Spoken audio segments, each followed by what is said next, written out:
OK, nouvelle leçon et celle-là, je pense qu'elle va faire mal. Je vais vous expliquer simplement, en fait, pourquoi aucune méthode de productivité ne fonctionne, en fait, hein. Ni le Miracle Morning, ni le time blocking, ni, je sais pas, la méthode GTD, peu importe. Ni également, bien évidemment, les X millions de formations à 497 € que vous allez trouver sur internet. Encore une fois, aucune de ces méthodes ne fonctionne, OK?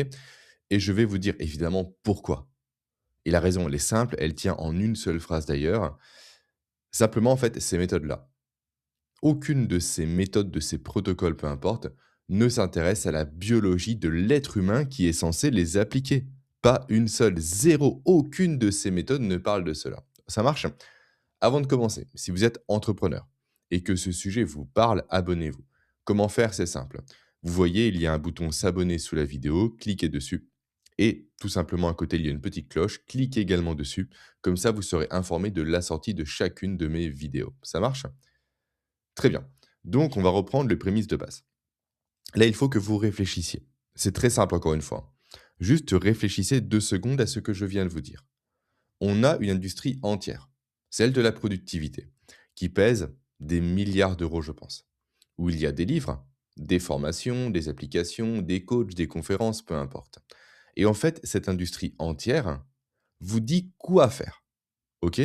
Mais personne, absolument personne, sauf potentiellement dans mon livre qui s'appelle Votre cerveau n'est pas programmé pour être productif, paru aux éditions Erol, juste ici, ne vous parle simplement en fait du quand votre cerveau est capable de faire quelque chose et également du pourquoi en fait, de pourquoi il refuse parfois de travailler, de pourquoi parfois il procrastine, de pourquoi parfois il vous pousse à la déconcentration, de pourquoi parfois il ne vous impulse aucune motivation.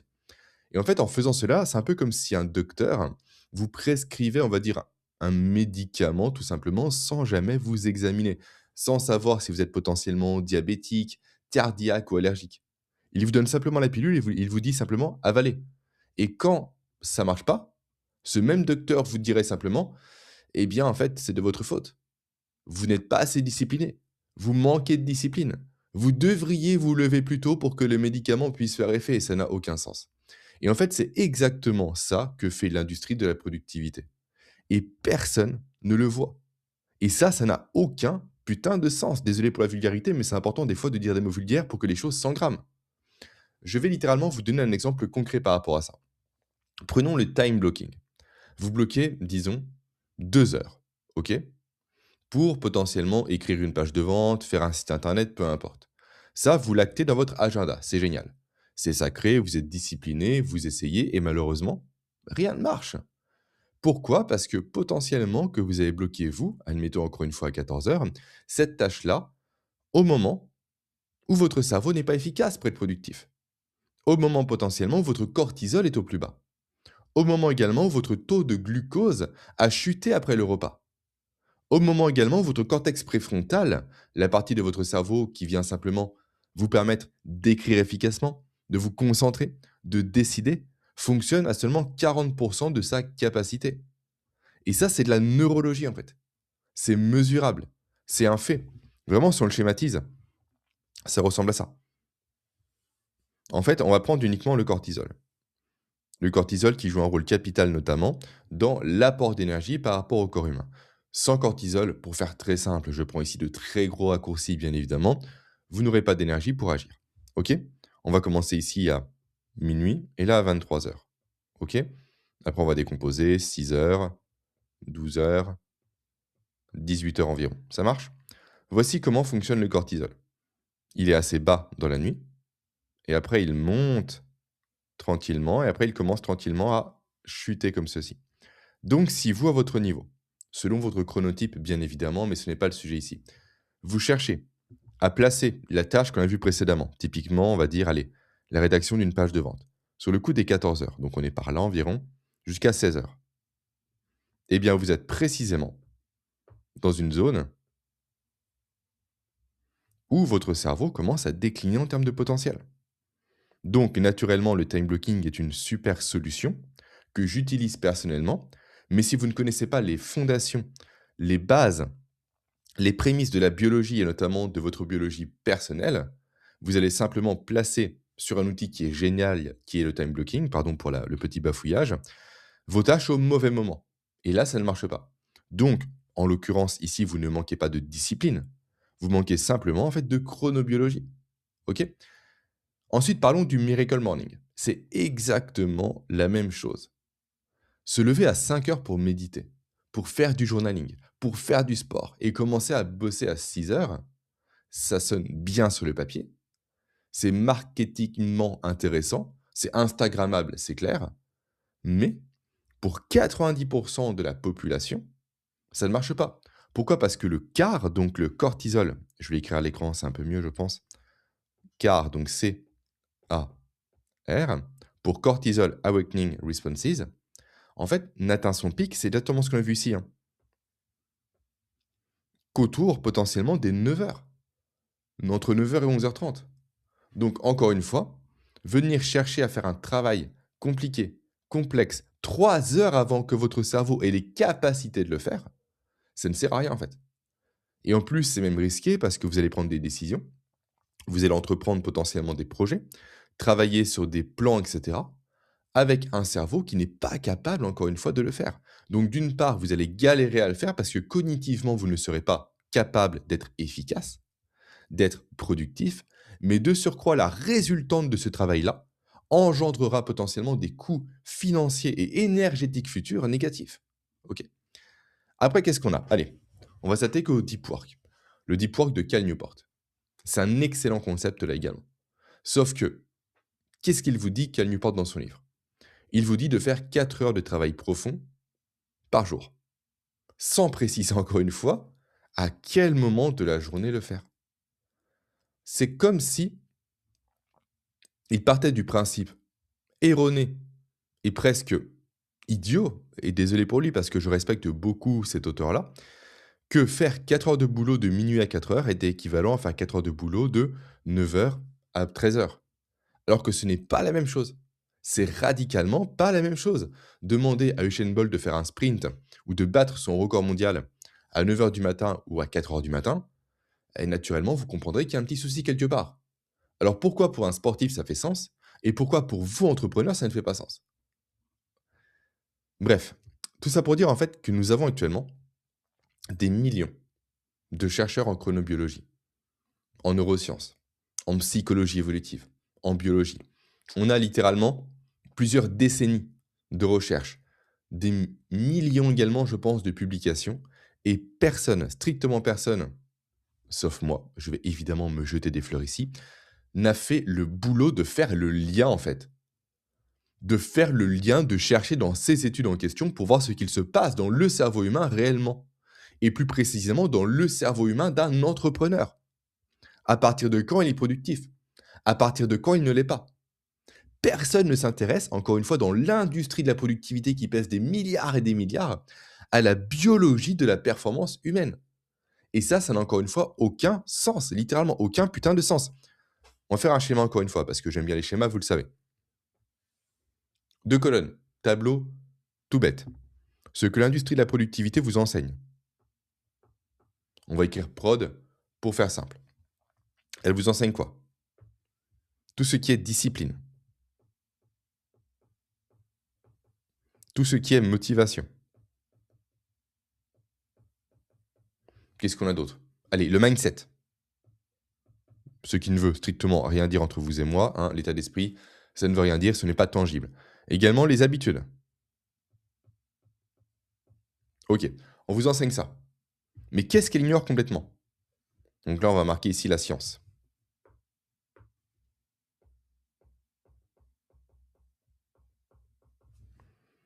Elle ignore complètement, malheureusement, en fait, tout ce qui est cortisol.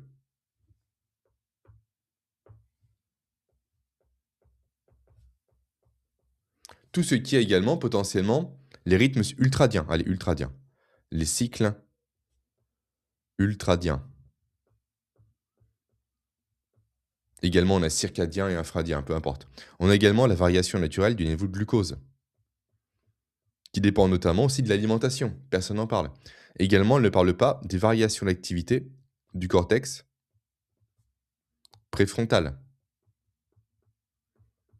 La zone, encore une fois, responsable de la prise de décision et globalement des fonctions exécutives. Elle ne parle pas non plus de dopamine, cette industrie en question. Tout comme elle ne parle pas non plus de sommeil, de chronotype et j'en passe, ok? La liste pourrait être quasiment, je pense, infinie. Et en fait, dans tout ça, dans ce tableau-là, qu'est-ce qui détermine réellement votre capacité à être productif? Et là, j'ai oublié évidemment, le plus important en productivité, les outils. Ah ça, on en parle dans tous les sens, hein. Pour autant, qu'est-ce qui détermine réellement aussi votre capacité à être productif? Littéralement, ce n'est pas ça, en fait. Ça, c'est du gadget. Et même, allez, si je prends des termes un peu moins potentiellement critiques, ça découle de la science. Donc autant s'attaquer à la racine des éléments plutôt qu'à la surface. Donc ce qui permet, c'est ce qu'on a ici, en fait. C'est le cortisol, la connaissance également des rythmes ultradiens, circadiens, du glucose, du cortex préfrontal et j'en passe, qui permet de comprendre, et même, encore plus intéressant pour un profil entrepreneur, d'anticiper votre capacité ou non à être productif. En effet, d'un côté, vous avez quoi? Si on résume un peu les choses que je viens de décrire ici. D'un côté, vous avez un cerveau qui a des fenêtres de performance, qui a des cycles de 90 minutes, qui a des besoins de récupération, qui a des pics et des creux littéralement qui sont programmés dans votre ADN depuis 300 000 ans. De l'autre, on a un gourou en productivité qui dit à toutes les personnes qui l'écoutent, sans distinction, sans nuance, sans mince, sans discrimination également, de levez-vous à 5 heures du matin et foutez des couleurs dans votre agenda. Et après, vous vous demandez pourquoi ça ne marche pas. Et encore pire, encore une fois, on l'a vu précédemment avec l'analogie avec le docteur, vous vous dites que c'est de votre faute en fait. Que le problème, c'est votre discipline. Sauf que le problème, c'est que toute l'industrie de la productivité est construite, encore une fois, autour du quoi. Le quoi, encore une fois, ici, c'est la discipline, la motivation, le mindset, les habitudes, les outils. Mais jamais autour du comment. Jamais autour du comment fonctionne littéralement la machine biologique qui est censée appliquer le quoi. En fait, ça équivaut littéralement à demander à un enfant. Non, pardon, prenons une autre analogie peut-être plus parlante pour vous, et de façon générale. C'est comme donner plutôt, pardon, un programme d'entraînement sportif à quelqu'un sans savoir s'il a potentiellement un bras cassé. Vous pouvez avoir le meilleur programme sportif du monde. Si votre corps ne peut pas l'exécuter, il ne se passe rien. Et encore pire, encore une fois, je le rabâche, mais c'est important, vous allez culpabiliser. Ok? Pourquoi personne fait ce lien? Ça, c'est la question, je pense, qui est fondamentale à se poser aujourd'hui. Et que vous devez, je pense, vous poser. Et pas que en productivité, hein, dans toutes les disciplines, parce que naturellement, on manque aujourd'hui, et ça, c'est issu directement du courant cartésien, on manque de cette capacité à briser les barrières entre les domaines pour avoir une vision plus holistique des choses, plus systémique. Donc, on revient à la question, pourquoi personne ne fait ce lien? Parce que c'est dur de faire ce lien. C'est bête, mais c'est dur et c'est chiant. Je l'ai fait durant des années, avant que l'IA littéralement en plus advienne. Depuis 2018, je fais ce boulot-là. C'est dur en fait de se taper des études en anglais. C'est chiant. En plus, les scientifiques ont eu la bonne idée, pour justifier leur diplôme, d'employer constamment des termes pompeux, pour créer une véritable barrière à l'accès entre les sachants, donc eux, et les non-sachants, donc nous. Donc en plus, d'une part, lire des études en anglais, c'est compliqué, mais en plus, on se heurte directement à des mots de vocabulaire qui n'ont aucun sens et qui ont été créés exprès. Et j'assume le propos que je dis pour encore une fois distinguer de le statut je suis scientifique du statut je suis non scientifique. Ok? Donc, encore une fois, c'est compliqué. Également, il est compliqué de comprendre la physiologie. Pourquoi ça Parce que ça demande de croiser de nombreuses disciplines, telles que la chronobiologie, les neurosciences, la psychologie évolutive également, et cetera. Et surtout, c'est de croiser tout ça avec l'entrepreneuriat, en fait. Et en fait, le problème, c'est que les gens qui comprennent la biologie ne sont pas des entrepreneurs. Ce sont globalement des chercheurs, subventionnés par l'État, donc par nos impôts, qui n'ont pris aucun risque entrepreneurial, donc qui ne voient pas réellement le bénéfice concret, à leur niveau, d'appliquer leurs concepts dans la vraie vie. Et même qui seraient même incapables de voir ce bénéfice-là. Parce qu'elles ne sont pas câblées comme ça. Elles ne sont pas skin in the game. Elles sont payées pour sortir des papiers scientifiques, pas pour gérer un business, pas pour créer de la valeur monétaire, j'entends ici. Et d'un autre côté, qu'est-ce que nous avons? Nous avons les entrepreneurs, qui ne lisent pas de biologie, qui passent leur temps à lire des bouquins d'entrepreneuriat. et qui ont lu quelques livres de productivité et qui ont cru à partir de là avoir, la science infuse par rapport à cette discipline et qui lisent également souvent, allez, même pas des livres d'ailleurs, beaucoup plus souvent des résumés de livres. Allez, j'attaque un peu mes collègues et confrères, mais c'est pas grave, c'est de bonne guerre. Et moi, j'ai fait un pari différent. C'était en 2020, je crois, quand vraiment j'ai décidé de switcher de la productivité pardon, pure à mon approche que j'appelle, on va l'écrire à l'écran, la neuroproductivité. J'ai donc fait le pari, en fait, de proposer un pas de côté par rapport à la productivité. J'ai fait un pont, en fait. Un pont qui n'était pas évident parce que j'étais le seul à le faire. Maintenant, de plus en plus de personnes en parlent et je pense que j'étais à l'origine de ça. Si on prend ne serait-ce que le cas de la chronobiologie, j'en parle depuis 2018, littéralement, donc ça fait 6 ans maintenant. Et maintenant, des gens le découvrent et arrêtent pas de se dire: «Waouh, c'est merveilleux», et cetera. Ça fait 6 ans que j'en parle, quoi, les gars. Donc, certes, c'est cool que ça cascade, mais peut-être rendez à César ce qu'il faut rendre à César. Tout comme moi, j'ai rendu à Michael Boyce tout simplement la connaissance de cette discipline en question. Mais après, j'ai pris les travaux de Bruce pour les appliquer à l'entrepreneuriat. Et après, on a pris mes recherches, mes conclusions, pour tout simplement se les approprier. Ce n'est pas le sujet. Pourquoi j'ai fait ce choix-là? Je l'ai fait déjà parce que j'avais envie, j'étais attiré par la science depuis le départ, mais surtout parce que je n'avais pas le choix en fait. Parce que simplement, il y a quelques années, je bossais 50, 60 heures par semaine et ça, durant quasiment 7 jours sur 7. Notamment quand je me suis lancé dans l'entrepreneuriat. Également, je dormais parallèlement à ça 5 heures par nuit. Et je tournais au café. Quand je dis que je tournais au café, je le rabâche systématiquement, mais c'est important de le dire. J'ai bu jusqu'à 18 cafés par jour. Et ça pendant 2 ans. Et au bout d'un moment, mon corps a lâché. Mon cerveau s'est littéralement mis en grève, un terme que les Français affectionnent particulièrement. Et en fait, aucune méthode de productivité, malgré mes connaissances à l'époque, ne m'a sauvé de ça en fait. Pourquoi? Parce que le problème était biologique, encore une fois, pas organisationnel. C'est là que j'ai commencé, encore une fois, à creuser la chronobiologie, les rythmes ultradiens, comme j'ai pu le dire précédemment, le CAR aussi, donc le fameux Cortisol Awakening Responses, que j'ai commencé à m'intéresser au cerveau humain. Et c'est là que j'ai compris, en fait, que tout ce que j'avais pu lire, voir, entendre sur la productivité était faux, était au mieux plutôt même incomplet, et au pire même dangereux. Et c'est quand j'ai commencé, véritablement, à arrêter de lire ces bouquins en question, que tout a changé, en fait. C'est quand j'ai commencé à lire des bouquins scientifiques, des études, des papiers, que mon THR, donc le THR, on va l'écrire à l'écran là aussi, THR, est passé de 26 euros brut, donc 13 euros net, comme ceci, à littéralement 97 euros. C'est uniquement comme ça que j'ai pu avoir cette croissance-là. Et ça, littéralement, en arrivant à un stade où j'ai bossé 3 fois moins qu'avant. Pourquoi? Non pas parce que j'ai trouvé une meilleure méthode de productivité, mais parce que j'ai arrêté de forcer mon cerveau tout simplement à bosser contre sa propre physiologie. OK? Et là, je vais être, direct avec vous. Vous pouvez continuer d'acheter des formations en productivité. Vous pouvez continuer d'essayer une nouvelle application de to-do list. Vous pouvez continuer de vous lever à 5 heures du matin et à tenir pendant 8 heures en vous forçant à bosser. Et vous pouvez traverser votre vie comme ça si vous le souhaitez, hein. C'est votre choix, moi je m'en fiche. Ou vous pouvez à l'inverse, en tant qu'entrepreneur, en tant que personne, logiquement qui cherche l'efficience, à juste comprendre les règles de votre corps.